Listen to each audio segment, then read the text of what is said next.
I mean, you could do so much with noodles, man. Put a lot of stuff into it. I mean, on that note of putting a lot of stuff into this, I think we should start with Yeah, this. Yeah, I think so. I mean, I think so. Yeah. brilliant Welcome. segue. I know. It's a brilliant segue. 100%. It's 100% good, isn't it? So, welcome to the Hospitality Chat podcast. My name is Mehdi Rahman. Our guest, Faisal, sorry, and with Matthew Drummond-Poynter and Joanna Oliveira as my hosts, co-hosts and all. And we're talking about organic foods, like is it important and how to use it efficiently into the restaurant business. I mean, I've seen it trend a lot, with the rise of veganism and vegetarianism as well. Like, kind of as it's rising, the importance of organic food has been put on the forefront of things. Yeah, definitely. I guess I think first off, I guess it's important to clarify like what we mean by organic food here, because it's one of those terms you kind of hear flung around a lot, but without necessarily a definition. So organic food in this case, or at least what I'm referring to when I talk about it, is the product of farms which kind of like avoid like man-made fertilizers and those other things which kind of assist crop growth, such as pesticides and like feeding livestock like additives and like maybe antibacterial agents and stuff like that. They also generally avoid like genetically modified food, which people are 50-50 on for the most part, but that's kind of like how organic food works. GMP, And you yeah, I mean? think that it's definitely seeing like a popularity in that one. Like as I say, you'd see this mentioned a lot, particularly in certain like health food blogs and other such things. I think part of it is kind of the perceived authenticity of the thing, kind of like a return almost to like how like we used to kind of farm before like kind of mass agriculture took over, that kind of really appeals to people. But there's many more appeals to it than just that. I mean, for sure, like you with the, as with the overexposure of chemicals and learning the dangers of, the use of GMP, genetically modified produces and anything like that, and pesticides and everything. I think a lot of people. I think we've seen a lot more people become more self-conscious of what they eat or what is contained on the food and our produce in particular. So, and I felt like and I think the idea of authenticity has been pushed on the forefront of other people's minds. Like with surveys, like a consumer survey that we found was like 41% of parents are buying more organic foods than a year ago. So I think it's because I think a lot of factors came into place. Health has become much more, and the public health and the conscious of health is much more presently now than it was before. But and also another large survey, like over half of adults now are choosing of organic foods than conventional foods. I think they just want to trying to have something a bit more. Not only that, it's almost like a, not in the sense of a lifestyle base, but also trying to look at possibilities of better flavor profiles or even anything a fresher taste into their cooking or food. Plus, it helps the local farmers and local like stores because a lot of foods nowadays, a lot of food nowadays is extremely processed. Like there's certain foods like watermelons and strawberries that are only good in like spring, summertime, but in big brand supermarkets you have it all year round. Those products are heavily modified to be like quote unquote good during the whole year round because they're not produced properly because they don't exist during the winter, especially strawberries like peaches and whatever. They don't exist during the winter, but we have it all year round in big supermarkets. So if you buy food that's actually organic with um no processes, no nothing, you are helping local farmers because I think it was because of COVID, a lot of local farmers got um, very close to shutting down because obviously people couldn't go outside, so they couldn't um, buy their products. Does that make sense?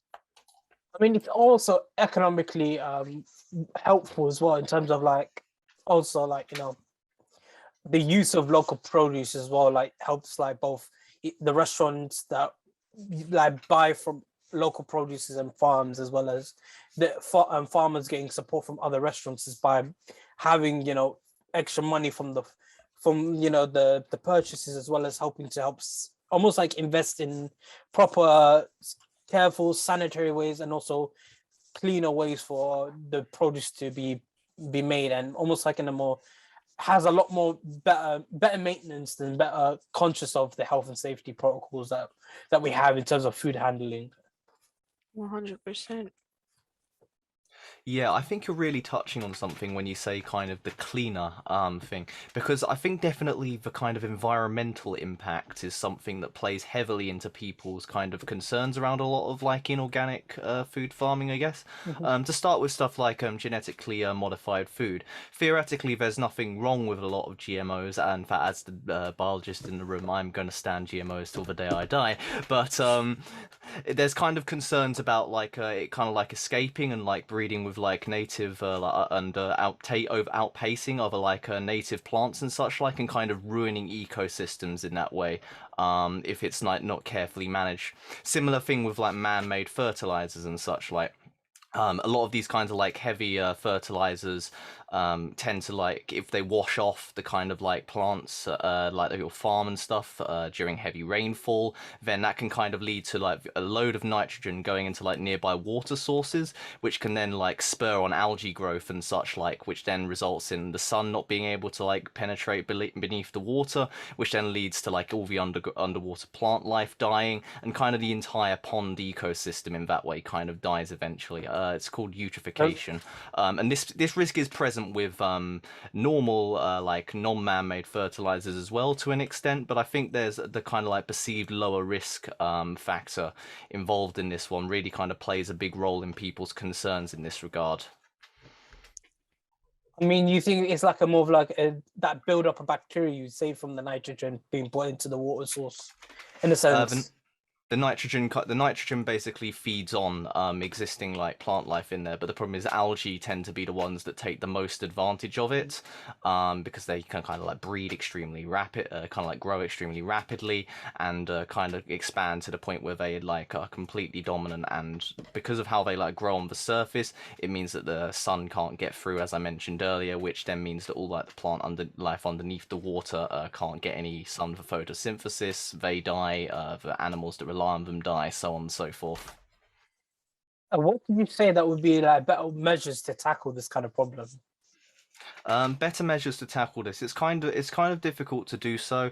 Part of how you can manage this one is just be careful not to over apply your fertilizers. Obviously, and making sure kind of like your drainage from your farm, if like water, because they get into these water ecosystems by runoff from rain and such like. So if you have like proper like drainage where like the surface runoff from your farm and such like is going to its own like area rather than into like native like waters like streams and ponds and such like, then you can kind of quarantine off the heavy nitrogen based stuff in its own area and just dispose kind of like just it leaches into the ground eventually, and it's kind of out of your hair. Enough. I mean, At least to my limited understanding, anyway. I'm sure it'll be very useful as well when restaurant owners will keep in mind when looking at other, say, a lot of their suppliers, the suppliers that they get from different places for their kind of ingredients and whatnot. I think that's something to keep in mind for them to learn and whatnot. And what do you think, Faisal, the 4 aspects you call to define a restaurant to be organic? Well, compared to before, you were saying how there was like an uptick by about 40% with how much people try organic food, and I'd say one of the main reasons for that is now there's like quite a wide array of organic products you can choose from that can, like, for a restaurant, you can distinguish yourself from others like by experimenting with this. Like there's much more than just greens like there used to be. You can even get stuff like organic chocolate, organic like honey, cheese, all of that. Like there's a lot to choose from. Also for a restaurant, a plus is like how easy it is to market, because you a problem with organic food, you could say, it could come at a cost, but you could be saving on the marketing side of things, since it's not the hardest thing to market, since that's something a lot of people are getting into. think Yeah, I think there's a lot of people out there who are kind of way more willing to pay above and beyond of default like cost margins if they feel like their food is organic and kind of the perceived benefits of organic food and such like. So you can kind of adjust your profit margins to try and make sure that you're still making decent amounts off it, theoretically, without sustaining a massive cost. I think they would. Not normally a lot of people that do organic foods to get more customers because obviously they say it's organic, and if it is true, then people come back to it. And it's not only just on vegetables, it's the same with meat, because you're talking about veganism, but like even the meat we consume from supermarkets have processed chemicals and whatever to make them look bigger, and then you cook it and it becomes super tiny because of everything they put in the chicken, pork, whatever. So even animals, people want it to be less cruel. I don't want to go there because I feel like it would be a huge fight, but a lot of people want to eat animals that not been killed super cruelly. Is that a word? Like they didn't die in like a massive machine, whatever. So even for the animals, people want it to be more like quote unquote organic, like in the farm, they know that it's been there his whole life and then it just died. He did natural causes. It was because they wanted to kill him. Same with calves, for example, because your small cows is like I think is Ryu beef or whatever is from the calves. So people want it, people want more organic type food in all the periodical table triangle thingy from the food that I don't remember the name, but everything has to be organic nowadays. I mean, wouldn't you say like I'm reading from like the almost like a WHO report about say processed meat and looking at the idea about adding nitrates or nitrate and nitrous or components or something like that, I think, and are contributors to say cancer, like building almost like cancer causing chemicals like are added Yeah. into as a result of adding nitrates or something like into the chemicals of processed meat. I think that's what I'm reading from the report itself.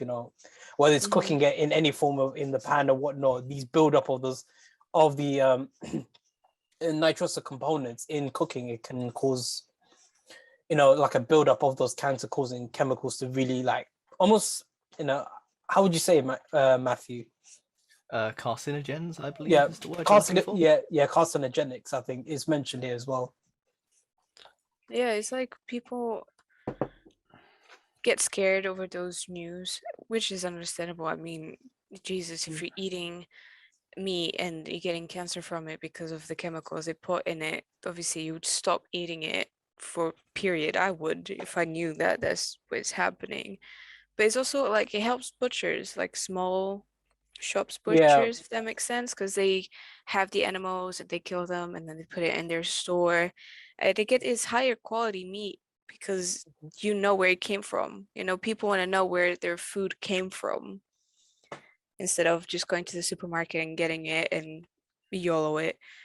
yeah. Good luck, I mean, you know what I mean? I mean, yeah. Like for example, in a lot of in my local area uses the butchers. Like the local butchers have, organic foods themselves because they bought a lot of the stuff in, like from the local farms, and then they end up proceeding to like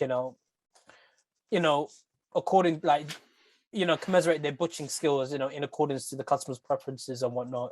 It's not really like pre-packaged or anything like that. It's actual. Exactly. It's Yeah. it has to do with the packaging of like say processed meat as well, to put chemicals in to not let it say go off in a particular way, but then those chemicals can cause carcinogenic, like Matthew mentioned.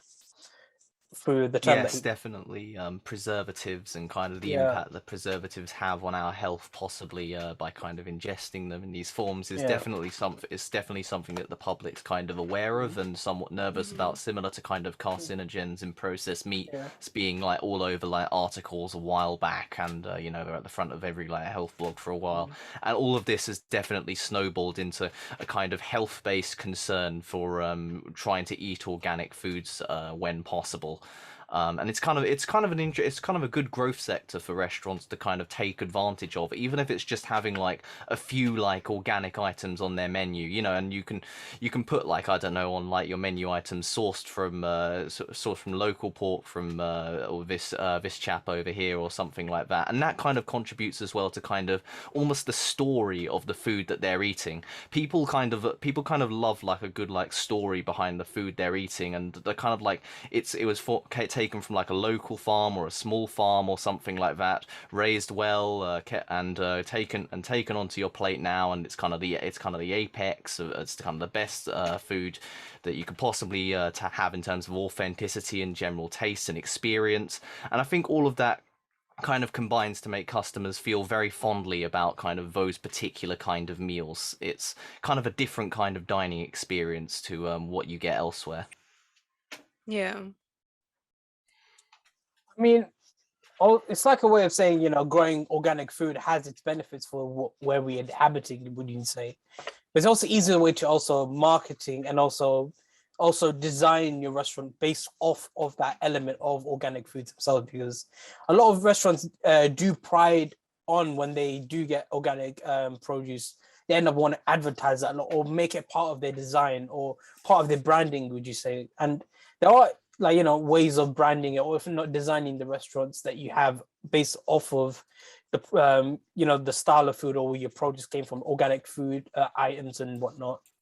Wouldn't you say, like using say wood, stone, bamboo recyclable plates, or using clay, like clay plating for like as an organic material?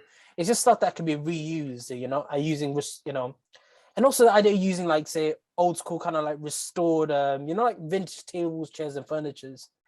I mean, Matthew, we went to that place. I think Daniel's not Daniel. Our editor's not gonna like this because we're mentioning it again. But when we went to the interior, it was very old school. What do you say? Yes, definitely. And I think all of this kind of plays into when you're doing like organic food or stocking organic food items, you're kind of setting kind of at least part of your restaurant's image in kind of associated with words like, I don't know, healthy, good for the environment, authentic. Those are powerful tools to like help your brand, and taking the rest of your restaurant's direction, if you're kind of already going in the organic food direction and going all in on those particular aspects to capitalize on it, it projects a really powerful kind of brand image, and that's an incredible marketing tool for getting certain subsects of the population who that appeals to into your restaurant as opposed to your competitors. Mhm. Exactly. Yeah. I mean, of course it is, like considering it's kind of like it's almost you're setting the example of that restaurant of we lead by say reusing, recycling, using organic foods, like using growing produce ourselves or from the local area entirely. And I think like these powerful words, it's almost like you're setting the example for the area or your market itself and to your customers that you're showing. And I think again, when I say that editor's going to be annoyed, I mean like because we're talking about that burger place again in Piccadilly. You remember we seen it. We went into the interior. The interior used such old school, almost like the 1950s style kind of like furniture. It's like it felt like a 1950s diner, but it was like a vegan take on it. I think it leads on to the idea of recycling, say, using vintage style chairs and furniture, but also with almost like the setting, but also leading to like a modern take with the veganism movement that they adapted with their foods. Yes, there's definitely kind of a connection to kind of like almost to wax pretentious, I guess. There's kind of a connection to the old ways kind of thing going on with a lot of like organic food, and playing off it, like you say, by using like furniture and decor almost reminiscent of kind of older eras where people might associate these more traditional like farming techniques and such like really kind of is if again it kind of furthers that strong connection with the overall brand image, and a kind of sense of almost nostalgia for an age that I don't think a lot of us ever actually lived in, but we kind of feel like a yearning to it regardless. Yeah. Yeah, it is interesting. Like, even though we never lived in that era, we kind of had that feeling of nostalgia in a good way of like feeling from that era, even though we've never been in the era itself. But also, I mean, when you invest in organic foods itself for your restaurant, it does have a lot of benefits. Like, what would you say you think, Faisal, that the benefits are? I mean, we spoke about farming, how it, as opposed to regular farming, you're creating much air pollution when you're doing organic food. Obviously, with water supply, you're protecting it. There's also Conserving, like, yeah, you're conserving and conserving protecting. and protecting. Yeah, that's it. Also, like, it has a much lower risk of contamination because you got things such as dairy products, for example. They're not given things such as growth hormones, all of that. If you're treating diseases, you're using more natural methods rather than medication, which you know, it's not impacting the food that you eat. And also with when it comes to farming in particular, soil, like building a healthy and strong soil, which allows to maintain the nutrients of the soil that can be put into the food itself. Natural, like natural preservatives, you would call it, is more like a, helping and helps to solve that this erosion problem with soil as well. By adding just like fertilizers and too many pesticides that could cause like almost the degradation of your soil itself. Would you say? Yeah. It's like Too much pesticides can run the risk of killing other insect life, of course, because sure, a lot of your pests are insects, but also a lot of kind of like the helpful organisms that kind of live in the area, which kind of assist like the overall ecosystem and the soil quality and such like, are going to be killed as well by excessive use of pesticides. So yes, again, kind of having this more kind of harmonious approach with nature that a lot of organic farming methods provide, again, it just serves to kind of make a more sustainable approach for farming, and prevents you from like turning your farm into like a dust bowl maybe 20-30 years down the line. I mean, now at least for the process of it, of farming and also the production of organic foods, I feel like now because of it, it's like a lot of items are becoming more certified. I think the there are a lot more like kind of culinary boards are now kind of like almost like trying to certify and look into the production of organic foods more closely, trying to certify and make sure it's authenticity and not, because it's like misleading your customer base is a big no-no in case like you don't want to, it's like a sense of health and safety risk. You don't want to expose your customers to unnecessary risks, like say there's some kind of pesticide, like the overuse of pesticides can cause the change in chemicals of the produce that you make, that to make it heavily processed. And like I said before, with meat in particular, building up carcinogenic, as a result of using using nitrates and other sense of chemicals to build up into it. But not only that, I feel like because of the certification of organic food into other products, there's a lot more variations now, you'd say, apart from meat and also vegetables.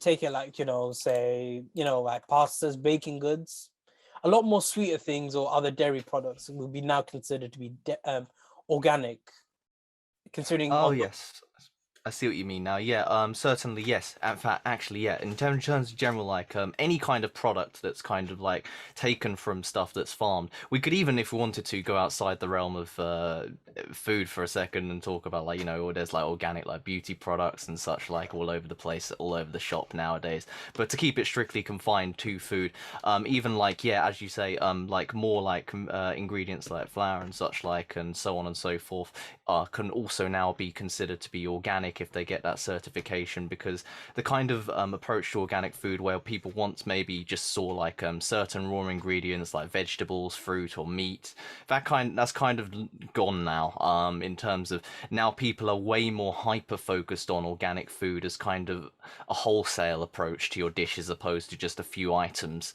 So it definitely pays to, if you're going to do an organic food item, go all in on it. Make sure that all of your stuff there is organically sourced if possible. And as you mentioned with a lot of these certifications before, where you can kind of like certify your food has to be certified if it's like organic or not. This can be a double-edged sword. Like, sure, it's a pain to like get that certification, I guess, but also it means that you can kind of use that as a marketing tool afterwards. Like, similar to how like with ethics, you get stuff like Rainforest Alliance certified or something like that on chocolates and such like. And it also, this certification makes it easier to find suppliers who are actually doing organic stuff, because now you know your suppliers aren't necessarily misleading you on the organic quality of their food. I mean, not only that as well, I can imagine the thing about the use of organic foods is the cost itself. I think that's the forefront of, like, in terms of budgeting for a restaurant that they have to consider, because like switching to organic foods would affect how you would be running a restaurant, or if not how you handle your cooking process, considering, you know, the processed foods and organic foods are completely different, kind of entirely or chemically entirely different from each other, considering, you know, what is in there and what not, and how you would, in the treatment of these ingredients can be different from each other depending on, you know, whether it cooks faster between each other or whatnot. I think it's important about when switching or choosing it, they have to consider, like, you know, say testing the menu items and whatnot. And I think when we talk about the importance of, like, say, starting up a restaurant, you'd say it would be part of like the soft openings, or like doing like a work on the menu, like trying out different menu items, taste testing your menu items and seeing what would work and what not, and looking into the market as well. Like, I think you can't just switch to organic foods whenever you feel like. I think it based off of, you have to consider about the cost as well as your market, if they really want it or not, because some places don't really bother, or there's some that would favor it intensely. I think it's all about reading your market and reading your environment and looking at whether it's cost effective or whatnot, if it's suitable, you know. Yes, definitely. You kind of knowing your market here is critical, because, as you say, some places just simply aren't wholesale interested in organic food, and that's fine if you, as a personal business owner, want to make that your ethical decision here. I'm not going to dissuade anyone from taking ethical stands, but that it may just be a needless cost that you're taking otherwise if the market's just not there for organic food. Conversely, obviously, if it is organic food, it can be a real draw to people, to kind of get them in there. So I guess do some market research on this one. Know your local area. Look at like the shops and what other restaurants and other like such establishments are doing, and kind of notice if like organic items are particularly prevalent, if they're like going off the shelves or not. All of these things, and of course you can do like customer surveys and market surveys and stuff by asking people about it as well. Also, like local social media groups, local Facebook groups are an excellent mine of information as to whether people are kind of talking about this, sharing like the articles on the benefits of organic food and such like. All of these can be really powerful tools to try and work out if the market for organic foods in your area, because if it is, it's definitely something worth capitalizing on to kind of get on this new trend and be kind of a trailblazer in this regard, where your competitors may be slow to it, and you can forge ahead and get in the market, be established already, and that way your competitors are going to have a hard time catching up to you. Yeah, it pretty much with like, and not only that, the big plus of it, despite it being expensive, it is really easy to market your restaurant saying, oh, we're an organic foods, we use it, this is a certification, we have it, according to the UK approved control bodies that are in charge of certifying organic produces and whatnot.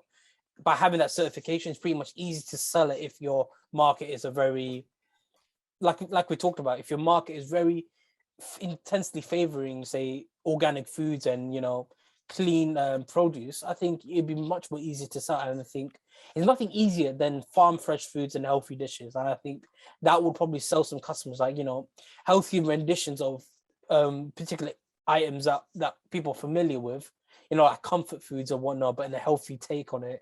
And I feel like that could be like a way of selling it to your audience. And I think it gives like an excellent tagline, would you know, keywords, you know, when you look up for keywords, researching when we posting about, you know, your restaurant and how you would market it. I think local produce is like a good way of like, you know, tagging it in, it's like, oh, it's very fresh, it's very well clean eating. And I think it'll be very nice for the customers to be, these are selling points, you would say, to gauge your customers. And not only that, it'll be very nice, like, you know, to everyone enjoy your service. And also, despite with the hospitality service that we talked about a lot, it's also nice to enjoy really good food as well.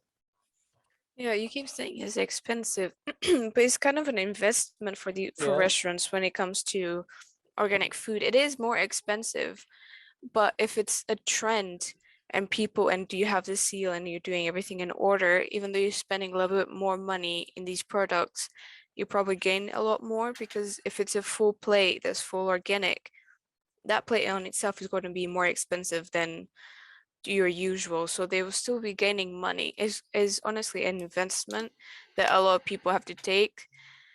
Again, like Matthew said, it has to be in your area. You have to make sure it's actually something that the people around your area want to do, because you can't just change it like that and then just expect you have a good outcome from it if you don't have the right people to go to your restaurant. But it is an investment that a lot of people are doing, and they're profiting from it because it's something that is trendy right now, and like people want to try it and people are seeing all over social media. So it's honestly like investing on Bitcoin and praying that you like you're gonna get something. Sometimes you do, sometimes you don't. You have to research on it. I mean, places like in Camden Town and, you know, Piccadilly Circus in central London, a lot more organic foods are being much more pushed into, like, through the use of like 100%. through the use of veganism restaurants, as well as other normal conventional restaurants are taking up organic produces to keep up with the freshness of the market. I think it would be a good pun to say, you know. Yeah, you're talking about central London. I think they're always on the trendy side because there's a lot of tourists. So they try to make everything new constantly. Every time I go to Oxford Circus, it's different. Like, everything is completely different. They're always changing. The shops are always changing. So yeah, central London is one of the places where you're gonna get different styles of food.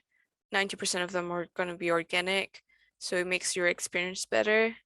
I don't remember the name of the restaurant. I went with my friend, but it was a Korean restaurant. I never had such an amazing plate of Korean food in my life. It was expensive, but it was so good. The chicken was so good.